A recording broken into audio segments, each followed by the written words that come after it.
ayat 35 hingga ayatnya yang ke-40. Namun sebelumnya saya mengajak kita bersama-sama menyimak dari pembacaan firman Tuhan ini yang terambil dalam Matius 25 ayat 35 hingga ayatnya yang ke-40. Saya baca di dalam nama Tuhan kita Yesus Kristus.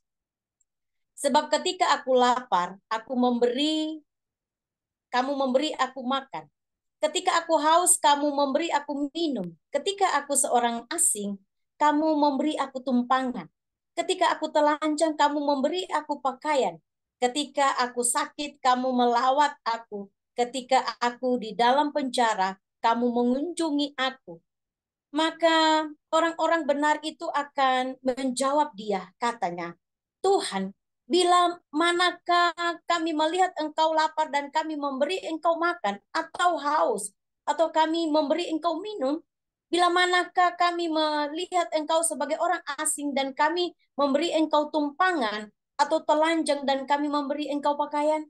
Bila manakah kami melihat engkau sakit atau dalam penjara dan kami mengunjungi engkau? Dan raja itu akan menjawab mereka, aku berkata kepadamu, sesungguhnya segala sesuatu yang kamu lakukan untuk salah seorang dari saudaraku yang paling hina ini, kamu telah melakukannya untuk aku. Demikian pembacaan firman Tuhan yang dimana siang hari ini, ya sekali lagi saya dipercayakan untuk menyampaikan kebenaran firman Tuhan ini dengan judul belas kasihan bagi sesama. Keseluruhan dari pembacaan ya Matius 25 ini mengisahkan tentang gambaran akan penghakiman terakhir, di mana Yesus sebagai hakim akan memisahkan orang-orang seperti gembala yang memisahkan domba dari kambing. Nah, pada ayat-ayat ini Yesus menggambarkan bagaimana orang-orang akan dihakimi berdasarkan perbuatan mereka terhadap sesama, terutama yang lemah dan membutuhkan. Mereka yang melakukan perbuatan baik terhadap orang lain dianggap sebagai domba yang akan masuk ke dalam kerajaan Allah. Di sisi lain, mereka yang mengabaikan atau tidak membantu orang-orang yang membutuhkan dianggap seperti kambing dan akan dihukum di dalam api yang kekal. Nah, Yesus menekankan pentingnya kasih, pentingnya belas kasihan, dan pelayanan kepada sesama sebagai tindakan konkret dalam mengasihi Allah. Memberikan makan orang lapar, memberikan minum kepada yang haus, menyambut orang asing, memberi pakaian kepada orang yang telanjang, menjenguk orang sakit, dan mengunjungi orang yang dipenjarakan.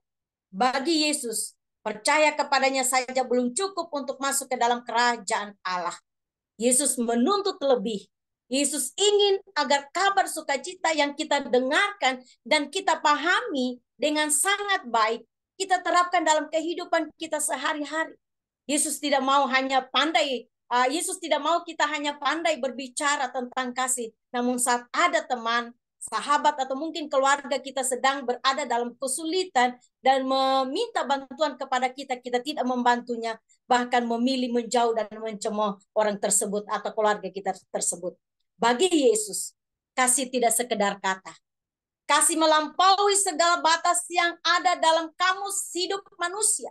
Kasih harus dibuktikan dalam tindakan nyata kita sehari-hari dengan berbuat baik dan memiliki belas kasihan kepada sesama. Karena firman-Nya berkata kepada kita pada hari ini, sesungguhnya segala sesuatu yang kamu lakukan untuk salah seorang dari saudaraku yang paling hina ini, kamu telah melakukannya untuk aku. Berarti dalam ayat ini kita memahami bahwa melayani adalah memberi diri kita untuk menjadi berkat bagi orang lain. Nah, gambaran penghakiman terakhir yang kita dengarkan dan renungkan dalam bacaan kita hari ini kiranya menjadi semacam pengingat ya bagi kita semua untuk selalu memiliki belas kasihan kepada siapapun yang kita jumpai. Perhatian dan bantuan tidak hanya kita arahkan kepada orang-orang yang dapat membalas kebaikan kita, justru kepada orang yang hina, kepada orang yang tidak membalas dan kepada orang yang paling membutuhkan. Dan perbuatan baik kita pun hendaknya dilakukan dengan ketulusan, dengan kerendahan hati, dan tidak bermotivasi keuntungan atau kemuliaan diri. Dan misi kita hari ini membantu sesama dan yang membutuhkan, dan dengan hati yang tulus dan memiliki belas kasihan bagi sesama. Tuhan yang kita sembah adalah Tuhan yang penuh dengan belas kasihan. Yang kita tahu bahwa belas kasihan adalah perlakuan penuh kasih terhadap mereka yang berada dalam kesusahan, dan tentunya mengharapkan uluran-uluran tangan dari setiap kita. Belas kasihan adalah merasakan Allah yang ditaruh di dalam diri kita supaya kita bisa merasakan apa yang Tuhan rasakan. Dan hari ini kita akan melihat kuasa dan hasil dari belas kasihan Tuhan yang Dia taruh di dalam diri kita. Ketika kita memiliki belas kasihan kepada sesama, maka ada hasil yang ada dari belas kasihan yang kita mau tunjukkan kepada orang lain.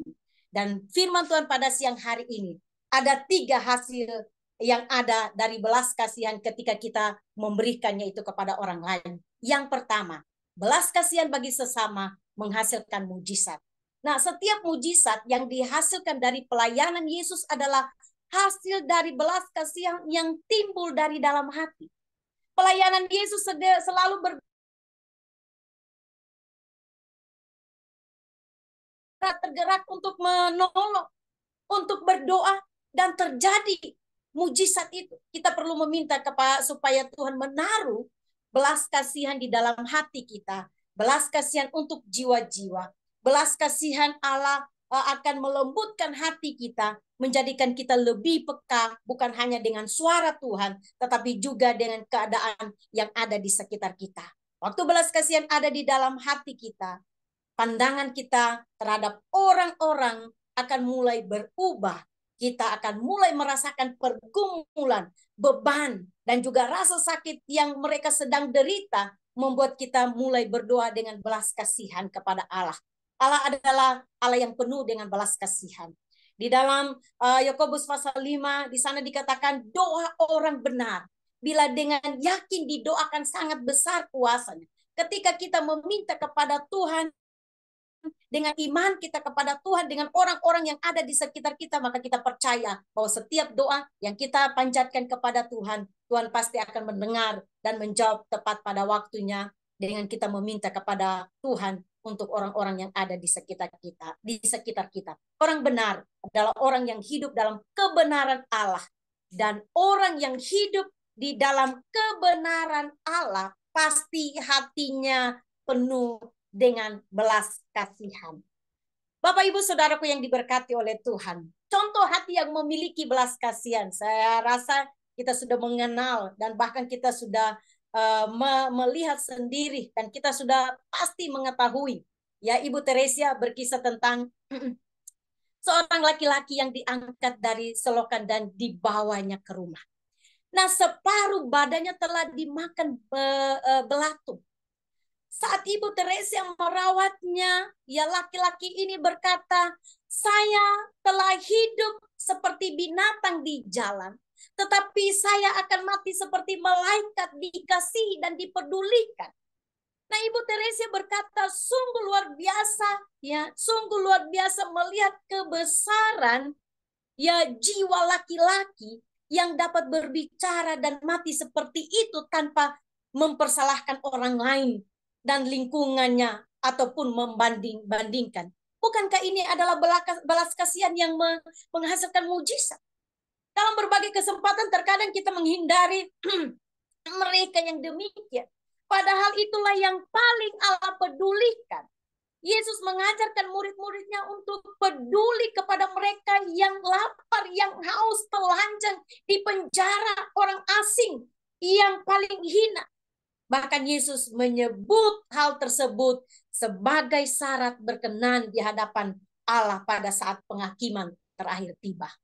Allah memanggil saudara dan saya untuk mengasihi orang lain dengan kasih yang tidak mementingkan diri sendiri. Sebab dalam diri orang-orang ya, bernafas, lumpuh, hina, tidak diinginkan dan tidak dikasihi, mereka itu adalah wujud penyamaran Yesus. Yesus berkata, sebenarnya segala sesuatu yang kamu lakukan untuk salah seorang saudaraku yang paling hina ini, kamu telah melakukannya untuk aku. Sebagai bentuk ketaatan kita kepadanya, marilah kita melakukan hal ini. Berbicaralah dengan lemah lembut kepada mereka, dan pancarkanlah kasih yang nyata sebagai bukti bahwa Kristus berada di dalam hati setiap kita. Dalam setiap pribadi dalam setiap pribadi yang kita miliki ada Tuhan, ya, yang selalu mengasihi dan mempedulikan setiap kehidupan kita, yang mempedulikan sesama kita yang ada di sekitar kita. Hal yang kedua yang kita yaitu belas kasihan bagi sesama, memberikan pengharapan. Belas kasihan bagi sesama, memberikan pengharapan. Keberadaan kita itu harus mendatangkan berkat dan memberi harapan dimanapun kita berada. Itulah yang seharusnya terjadi jika kita sungguh-sungguh hidup di dalam Tuhan. Kita perhatikan kemana Yesus pergi. Ia mendatangkan berkat. Ia memiliki belas kasihan. Ia membawa kebaikan. Ia memberikan pengharapan yang baru.